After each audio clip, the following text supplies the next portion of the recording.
মমতা বন্দ্যোপাধ্যায়ের অবস্থা হচ্ছে ইরানের মতো। ইরানের উপর যেরকম বিশ্বের দুইটা পরাশক্তি সব ধরনের অস্ত্র প্রয়োগ করছে, তারপরও ইরানকে কাবু করতে পারছে না। দুইটা পরাশক্তি, খেয়াল রাখবেন, দুইটা পরাশক্তি। ঠিক অনুরূপভাবে মমতা বন্দ্যোপাধ্যায়ের উপরও দুইটা পরাশক্তি সব ধরনের অস্ত্র প্রয়োগ করছে, কিন্তু তারপরও 2014 সাল থেকে মমতা বন্দ্যোপাধ্যায়কে কাবু করতে পারছে না। দুইটা পরাশক্তি, লক্ষ্য রাখবেন, দুইটা পরাশক্তি। ইডি, সিবিআই, কমিশন সব ধরনের অস্ত্র প্রয়োগ করছে, কিন্তু তারপরেও কাবু করতে পারছে না। ইরানকে যেরকম কাবু করতে না পেরে শেষ পর্যন্ত নেটোকে আহ্বান জানিয়েছিলেন ট্রাম্প, ঠিক সেরকম মমতা বন্দ্যোপাধ্যায়কেও কাবু করতে না পারে শেষ পর্যন্ত নেটোকে আহ্বান করেছে। কিন্তু নেটো আসবে কেন? নেটো তো নিরপেক্ষ, ওরা তো সন্ত্রাসবাদের বিরুদ্ধে লড়ে। বিশ্ব মানবতার হুমকি স্বরূপ যে রাষ্ট্র কাজ করবে তার বিরুদ্ধে কথা বলবে, তার বিরুদ্ধে লড়াই করবে। নেটো কেন আসবে? এখানেও নেটোকে আনার চেষ্টা করা হচ্ছে। এখানে নেটো কারা? এখানে নেটো পক্ষে হচ্ছেন নেতাজি, বিবেকানন্দ, রবীন্দ্রনাথ, বঙ্কিমদাস, বঙ্কিম চ্যাটার্জি, রানী রাসমতি, রানী রাসমণি, এদেরকে আনার চেষ্টা করা হয়েছে। কিন্তু এরা কেন আসবেন? এরা তো নিরপেক্ষ, এরা তো মানবতাবাদী, এরা তো মানুষের হয়ে কাজ করেছেন, মানুষের হয়ে কথা বলেছেন, মানবতার পক্ষে কাজ করেছেন, মানবতার পক্ষে কথা বলেছেন। তারা কেন আসবেন? তাদেরকে আমি নেটো বাহিনীতে রাখলাম, কিন্তু তারপরও মমতা বন্দ্যোপাধ্যায়কে কাবু করা যাচ্ছে না। কিন্তু আমি বলি, বিশ্বের দুইটা পরাশক্তি যেরকম তোমাকে সব কিছু গুড়িয়ে দিয়েছে, তারপরও বিশ্বের মানুষ বলছে যে ইরান এখনো জয়ী আছে, ইরান জিতে গেছে।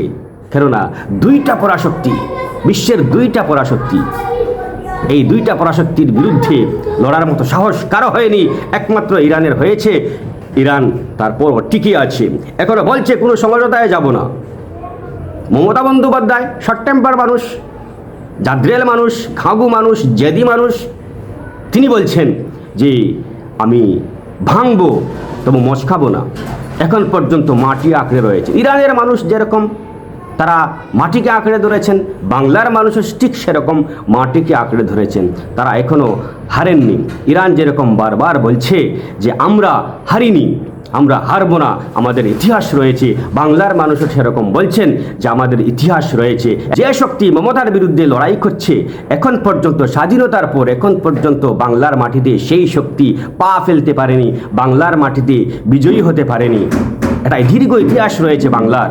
কংগ্রেস এসেছে ক্ষমতায়, সিপিআইএম এসেছে, এখন তৃণমূল, কিন্তু যে শক্তিটা মমতার বিরুদ্ধে লড়ছে সেই শক্তিটা স্বাধীনতার পর থেকে এখন পর্যন্ত বাংলায় জিততে পারেনি। ইরানও সেরকম। ইরানের মাটিতে এখন পর্যন্ত কোনো বিদেশি শক্তি পা রাখতে পারেনি। 2500 বছরের ইতিহাস রয়েছে ইরানের। কিন্তু এবার 152টি আসনের নির্বাচনের পর একটা পক্ষ বলছে আমরা জিতে গেছি, এখনো রেজাল্ট আসেনি, দ্বিতীয় পর্যায়ে বাকি রয়েছে, তারা বলছে আমরা জিতে গেছি।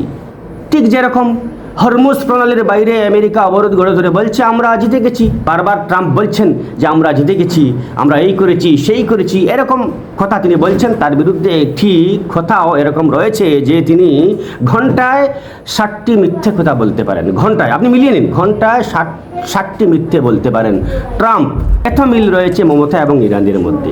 এবার আমি বলি যে মমতা বন্দ্যোপাধ্যায় ইরানের সঙ্গে বন্ধুত্ব করে নিন, দুইটা পক্ষ ভালো জমবে। তাছাড়া ভারতের বন্ধু রাষ্ট্র হচ্ছে ইরান, এখানে দুস্তি করলে ক্ষতি কি?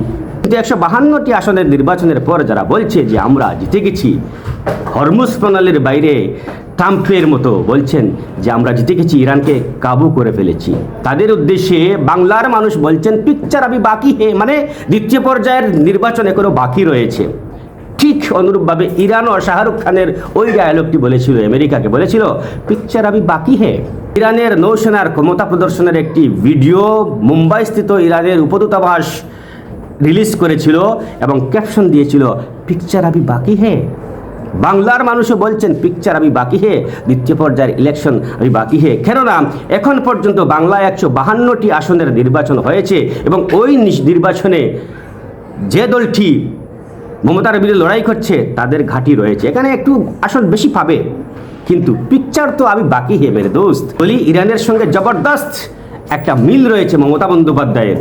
মমতা বন্দ্যোপাধ্যায় যদি এখন হেরেও যান, তারপরও মানুষ বলবে যে না আপনি জিতে আছেন, কেননা আপনাকে হারানোর জন্য এত সব অস্ত্র ব্যবহার করা হয়েছে। কাজেই আপনি হেরে গেলেও কোনো দুঃখ নেই, মানুষ বলছে আপনি হেরে গেলেও কোনো দুঃখ নেই, আপনি জয়ী হয়েছেন, একজন মহিলা হয়ে আপনি এখন পর্যন্ত টিকে আছেন বাংলার মাটিতে, আপনি কাউকে প্রশ্রয় দেননি, কাউকে পা ফেলতে দেননি। যেরকম ইরানের সব কিছু তছনছ হয়ে যাওয়ার পর, নষ্ট হয়ে যাওয়ার পর, ধ্বংস হয়ে যাওয়ার পর, তাদের নেতৃত্ব ধ্বংস হয়ে যাওয়ার পর মানুষ বলছেন যে ইরান জয়ী আছে, এখনো বিশ্বের দুইটা পরাশক্তির চোখে চোখ রেখে কথা বলে এখনো টিকে আছে ইরান। ঠিক অনুরূপভাবে মমতা বন্দ্যোপাধ্যায়ও দুই পরাশক্তির চোখে চোখ রেখে দাঁড়িয়ে থেকে এখনো টিকে আছেন। এটাই তার জয়। এত সিমিলারিটি, তারপরও কি বলবো না যে ইরানের সঙ্গে বন্ধুত্ব করে নিন মমতা? আপনি কি বলেন? কমেন্ট করে জানান।